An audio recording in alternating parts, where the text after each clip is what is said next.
Dear students, मैं Amit Kumar, Amit Gurukul classes में आप लोग का स्वागत है। मैं आप लोग के पास आज उपस्थित हुआ हूँ एक नया चैप्टर लेकर क्लास 7 का। उसका नाम है, जो आप व्हाइट बोर्ड में देख पा रहे हैं, कंपेयरिंग क्वांटिटीज। ये कंपेयरिंग क्वांटिटीज इसलिए लिखा हुआ है क्योंकि इसमें बहुत सारा टॉपिक को आपको स्टडी करना है। तो इसमें कौन कौन से टॉपिक की स्टडी करनी है, इसके बारे में आज हम लोग जानते हैं। तो चलिए स्टार्ट करते हैं। सबसे पहले इसमें हमें मेनली जो है आपके बुक में 4 टॉपिक को पढ़ना है। सबसे पहला है रेशियो, दूसरा आपको पढ़ना है परसेंट, तीसरा आपको करना है प्रॉफिट एंड लॉस, और फोर्थ आपको करना है सिंपल इंटरेस्ट। ये चारों टॉपिक आपको इस कंपेयरिंग क्वांटिटीज में पढ़ना है। ये चारों टॉपिक आपको इसलिए दिया हुआ है क्योंकि ये चारों टॉपिक इस चैप्टर के अंदर एक दूसरे के साथ रिलेशन करते हुए देखा जाएगा। रेशियो से परसेंटेज की ओर, परसेंटेज से प्रॉफिट एंड लॉस की ओर, या फिर परसेंटेज से आपका सिंपल इंटरेस्ट की ओर। इस तरह का सारा चीज आपको देखने के लिए मिलेगा। तो चलिए सबसे पहले हम एक एक करके सारे टॉपिक्स को पहले समझते हैं। तो इसमें हमारा सबसे पहला टॉपिक है रेशियो। ये रेशियो क्या है? तो रेशियो का मतलब होता है रिलेशनशिप। ये रेशियो का मतलब होता है रिलेशनशिप। दो या दो से अधिक नंबर या दो या दो से अधिक किसी चीज के बीच के रिलेशनशिप को अगर देखा जाए तो उसी को हम लोग रेशियो का नाम देते हैं।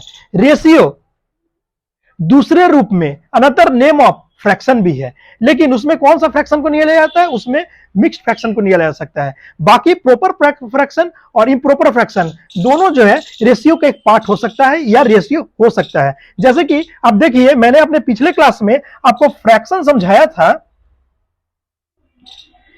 था जिसमें हमने बोला था P बाई Q के फॉर्म में होता है और Q is not equal to 0 होता है।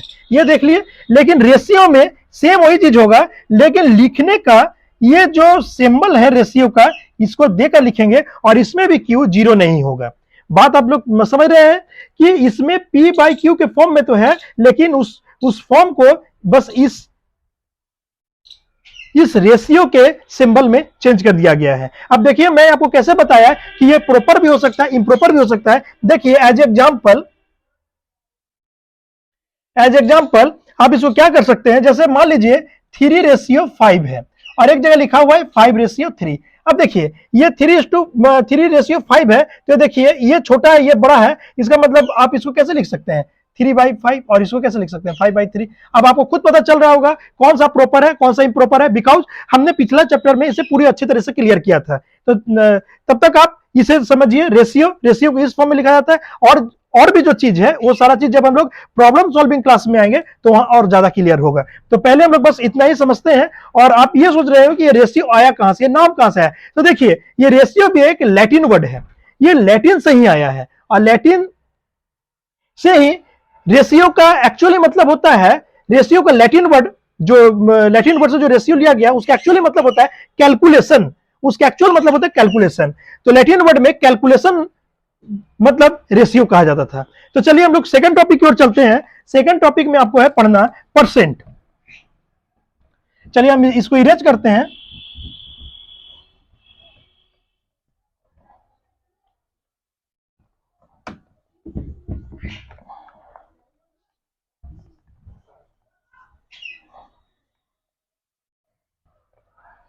चलिए, दूसरा टॉपिक है हमारा परसेंट, और एक है परसेंटेज। देखिए, अगर इंग्लिश ग्रामर की बात कही जाए तो इंडिया में, मतलब जो इंग्लिश हम लोग इस्तेमाल करते हैं, उस हिसाब से हम लोग परसेंट को हम लोग नाउन कहते हैं। और ये कौन सा नाउन है? ये कलेक्टिव नाउन है। ये कलेक्टिव नाउन है। और ये परसेंट जो है ये काउंटेबल है।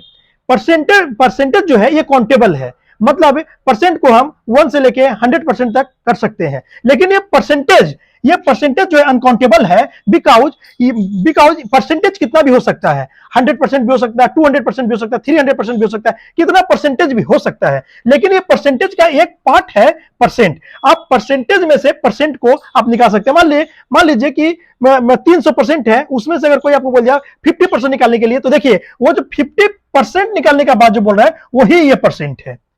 ये परसेंटेज अनकाउंटेबल है, ये आपका कितना भी ज्यादा हो सकता है, लेकिन ये जो है परसेंटेज जो है ये काउंटेबल है, ये 1 से लेके 100 तक हो सकता है। और अच्छा, परसेंटेज के बारे में एक चीज और बोला जाता है कि परसेंट जो है वो सिंगुलर भी हो सकता है, प्लूरल भी हो सकता है। जैसे अगर 1 से 9 तक अगर रहा तो ये सिंगुलर में आ जाता है, और जैसे 2 डिजिट का हुआ और 2 डिजिट से लेके 100 तक जैसे आया ये प्लूरल में हो गया। तो मतलब परसेंट जो है ये सिंगुलर हो सकता है, आइदर सिंगुलर और प्लूरल भी हो सकता है।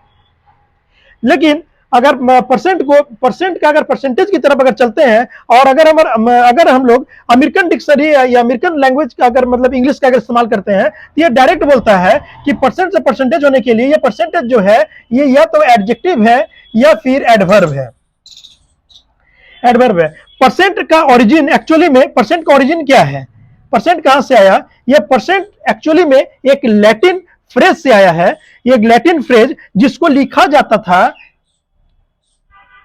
पर और गैप और सेंटम, पर बीच में स्पेस और सेंटम, इसको कहा जाता।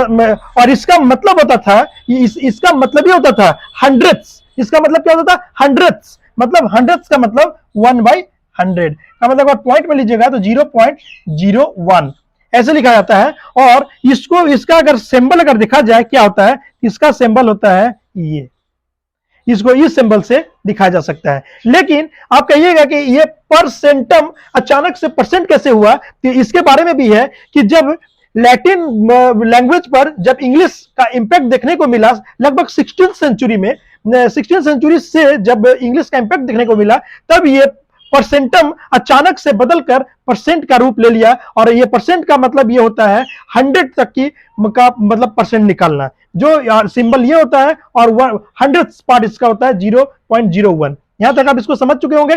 और कुछ और भी अगर इसमें परेशानी होगी तो ये हम लोग जो है प्रॉब्लम क्लासेस में सारा इसको प्रॉब्लम करें। अभी सिर्फ इसको हम लोग जान कर रखते हैं, परसेंटेज कहां से आया, इसका ओरिजिन क्या है, और ये परसेंट का सिंबल क्या होता है, ये सारा चीज हम लोग इस क्लास में सिर्फ जान कर रखते हैं। तो चलिए हम लोग नेक्स्ट टॉपिक की ओर बढ़ते हैं। और नेक्स्ट टॉपिक पर बढ़ने से पहले आप लोग को एक बात और, कि आप लोग जो है इससे जुड़े हुए जितने भी सवाल आपके बुक्स में दिए होंगे सबको बनाने की कोशिश कीजिएगा। आपके एनसीईआरटी बुक में सारे को बनाने की कोशिश कीजिएगा। जो नहीं बनेगा आप दिए हुए नंबर पर जरूर सेंड कीजिएगा, हमसे कांटेक्ट करने की कोशिश कीजिएगा। तब तो आप देखिए हमारा थर्ड टॉपिक है प्रॉफिट एंड लॉस। ये क्या है? प्रॉफिट कब होता है? जब हम कोई सामान कम में खरीदे और ज्यादा में बेचे, तब ये होता है प्रॉफिट। और अगर कोई सामान हम ज्यादा में खरीद चुके हैं और कम में अगर बेच रहे हैं, तो इसका मतलब हुआ हमें लॉस का सामना करना पड़ रहा है। इसमें देखिए 2-3 चीज आपको समझना है। पहला है कॉस्ट प्राइस,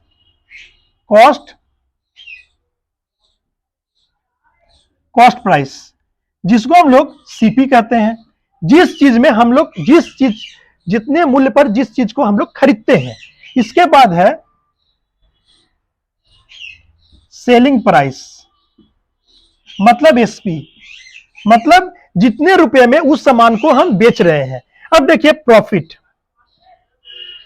क्या क्या फॉर्मूला होता है? प्रॉफिट का फॉर्मूला होता है एसपी माइनस सीपी। दूसरे फॉर्म में कह सकते हैं, अगर सीपी से अगर बड़ा है तभी प्रॉफिट हो सकता है। एज एग्जांपल मान लीजिए कि ये 15 रुपए में कोई सामान बेच रहा है, वो सामान अगर मान लीजिए कि 10 रुपए में खरीदा गया था, तो देखिए यहां पर हमारा प्रॉफिट जो है 5 रुपीज का हो गया ना। उसी तरह से अगर हम लोग लॉस की तरफ अगर चलें, तो लॉस होता है सीपी माइनस एसपी।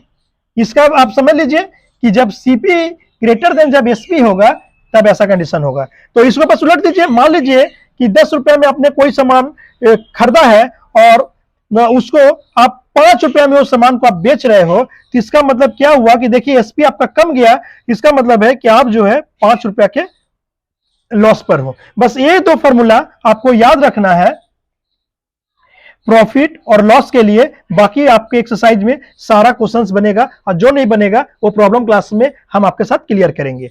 चलिए अब नेक्स्ट, इसके नेक्स्ट का जो फोर्थ और लास्ट टॉपिक जो है, जो आपके बुक में जो दिया हुआ है, वो है आपका एसआई। अब ये एसआई क्या है, सिंपल इंटरेस्ट क्या है, तो चलिए इस पर भी हम लोग थोड़ी चर्चा कर लेते हैं।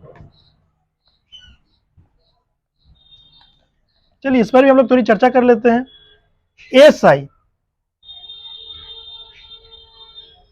सिंपल इंटरेस्ट, इसको हम लोग लिखते हैं SI.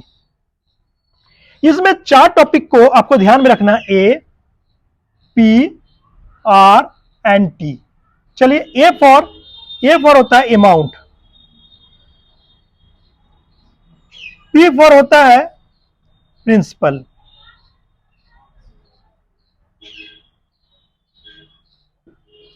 Are for rate and T for time. कैसे कैसे है, अब ये देखिए, अमाउंट हम उस मनी को कहते हैं जिस मनी में आपका कमाया हुआ पैसा, आपका डिपॉजिट किया हुआ पैसा, आपका अपना पैसा जब इंटरेस्ट के साथ जब जुड़कर आपको जब मिलता है, जब आप कोई पैसा बैंक में जमा करते हो और कुछ महीनों के बाद या कुछ साल के बाद जब उसमें कुछ बढ़ोतरी हो जाती है, और बढ़ोतरी होने के बाद जब आपको मिलता है तो वो टोटल आपका अमाउंट हो जाता है। एज एग्जांपल मान लीजिए आपने बैंक में 100 रुपए जमा किया और कुछ महीनों के बाद या कुछ साल के बाद वो 10 रुपया आपको इंटरेस्ट के तौर पर दिया, तो आपको पता चला कि आपके अकाउंट में 110 रुपया हुआ, जहां आप सिर्फ 100 रुपया जमा किए थे, लेकिन अब आप वहां से 110 रुपया विड्रॉल कर सकते हैं। अब आपके अकाउंट में 10 रुपया एक्स्ट्रा है। उसी तरह प्रिंसिपल क्या है, प्रिंसिपल वो मनी है जिसको आप खुद कमाकर, वो आपका खुद का पैसा होता है, कमाकर बैंक में जमा करने के लिए जाते हैं। वो आपका जो है एकदम प्योर, मतलब जो है वो आपका डिपॉजिट में आप करते हैं, उसमें कोई इंटरेस्ट जुड़ा हुआ नहीं रहता है, वो आपका। और ये रेट होता है जिस रेट ऑफ इंटरेस्ट पर आप किसी बैंक में अपना पैसा जमा करने को जाते हो। और ये टाइम सबसे इंपॉर्टेंट है, आप कितना टाइम के लिए अपने पैसे को बैंक के पास रखते हो उस रेट पर, ताकि जितना टाइम आप ज्यादा रखिएगा उतना आपका इंटरेस्ट बढ़ेगा और आपको बाद में जाकर ज्यादा अमाउंट के रूप में पैसा मिलेगा। तो चलिए यहां पर आप ये क्लियर हो गए, लेकिन इसमें कुछ फार्मूलाज है जिस फार्मूला पर भी हम लोग नजर डालते हैं। ये क्या क्या फार्मूला है, जो बहुत इंपॉर्टेंट फार्मूला, जो अभी से लेकर फर्दर आगे क्लास में भी आपको जान कर रखने की जरूरत है। देखिए इसमें सबसे पहला चीज होता है सिंपल इंटरेस्ट। ये सिंपल इंटरेस्ट का क्या फॉर्मूला होता है, P into R into T by 100। चलिए एक फॉर्मूला ये हो गया जिसमें आपका सिंपल इंटरेस्ट निकालना हो, तो आप ये फॉर्मूला का इस्तेमाल कर दीजिएगा।